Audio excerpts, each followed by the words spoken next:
మన ప్రభువును, రక్షకుడైన యేసుక్రీస్తు వారి ఘనమైన నామములో మీ అందరికీ నా ప్రత్యేకమైన వందనవచనాలు తెలియజేస్తున్నానండి. బాగున్నారా అందరూ? బైబిల్‌లో కొన్ని వందల క్యారెక్టర్స్ ఉన్నాయి. ఆ క్యారెక్టర్స్ అందరిలోకెల్లా జ్ఞానవంతుడు అని పిలువబడుతున్న సొలొమోన్ గారు. ఈ సొలొమోన్ గారు అంత జ్ఞానం ఉన్నా సరే, లోకంలో ఎవ్వరు ఎదురాడలేనటువంటి జ్ఞానం దేవుడు ఆయనకిచ్చాడు. అయినా సరే ఆయన పతనమైపోయాడు. సొలొమోన్ గారు ఆత్మీయంగా పతనమైపోయాడు. దేవునికి దూరమైపోయాడు. భ్రష్టుడైపోయాడు.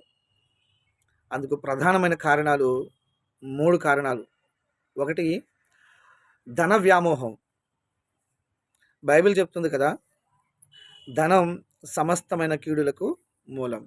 కొంతమంది ప్రవక్తలను కూడా మనం చూస్తాం బైబిల్‌లో. ధనాన్ని ఆశించి దేవునికి దూరమైపోయారు, పతనమైపోయారు, నాశనమైపోయారు. వారి వల్ల వారి కుటుంబాలు కూడా నాశనమైపోయినట్టుగా మనం చూస్తున్నాం. ఈ రోజుల్లో కూడా అంతే. ధనం వెనుక పరిగెట్టి వాళ్ళ ఆత్మీయ స్థితిని, దేవుడిచ్చిన పిలుపును, దర్శనాన్ని కోల్పోయిన వాళ్ళు ఎంతోమంది ఉండడం విచారించదగ్గ విషయం. ఒకటి ధన వ్యామోహం. 2 స్త్రీ వ్యామోహం. స్త్రీ వ్యామోహం వల్ల కూడా సొలొమోన్ గారు మనందరికీ తెలుసు. 700 మందిని కుమార్తెలను పెళ్లి చేసుకున్నాడు. 700 మంది రాజకుమార్తెలను పెళ్లి చేసుకున్నాడు. అవి చాలవన్నట్టు 300 మందిని రాజవంశానికి చెందని వారిని తను భార్యలుగా ఉంచుకున్నాడు. ఈ విధంగా స్త్రీ వ్యామోహం వల్ల కూడా అతను ఆత్మీయంగా భ్రష్టుడైపోయాడు, దేవునికి దూరం అయిపోయాడు. చివరి దినాల్లో విగ్రహారాధికుడిగా మిగిలిపోయాడు. మూడవది అధికార వ్యామోహం. దేవుడు తన సార్వభౌమాధికారితో అది తీసేది కానీ దేవుడు తన సార్వభౌమాధికారంతో సొలొమోన్‌కి విస్తారమైన రాజ్యాన్ని ఇచ్చాడు. ఇతర ఏ రాజులు అతని మీద యుద్ధం చేయకుండా కంచె వేసి కాపాడాడు. సొలొమోను సమయంలో ఏ రాజు కూడా అతని మీద యుద్ధానికి రాలేదు. అధికారం స్థిరంగా ఉంది.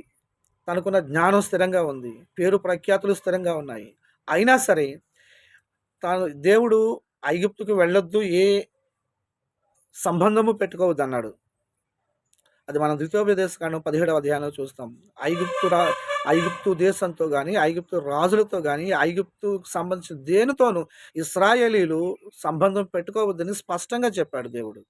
అయినా సరే సొలొమోను గుంపులుగా తన పరివారాన్ని, తన అనుచరులను ఐగుప్తుకు పంపించి అక్కడున్న శ్రేష్టమైన గుర్రాలని, కొన్ని వజ్రాలని, కొన్ని శ్రేష్టమైన వస్త్రాలను తీసుకొచ్చి తన రాజ్యంలో పెట్టుకుని వాటిని బట్టి అతిశయించాడు సొలొమోను.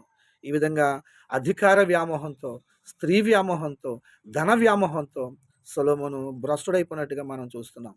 ఇదంతా కూడా దేవుడు మనకి ఈ యుగాంతమందున్న మనకు బుద్ధి కలగడం కోసం, రోమపత్రికలో పౌలు గారు చెప్తారు కదా, యుగాంతమందున్న మనకు బుద్ధి కలగడం కోసం. అదే పౌలు గారు కొరింథీ పత్రికలో రాస్తారు, యుగాంతమందున్న మనకు బోధ కలుగు నిమిత్తము ఇవన్నీ దేవుడు రాయించాడు. మనిషి పతనమైపోవడానికి, దేవునికి దూరం అయిపోవడానికి, భ్రష్టుడైపోవడానికి ఉన్న అనేకమైన కారణాల్లో ఈ 3 ప్రధానమైన కారణాలు. సో మనం కూడా బుద్ధి తెచ్చుకుంటూ బోధనొందుతూ దేవునికి మరింత దగ్గర కావాలని నా ఆశ. మీ అందరికీ వందనాలండి.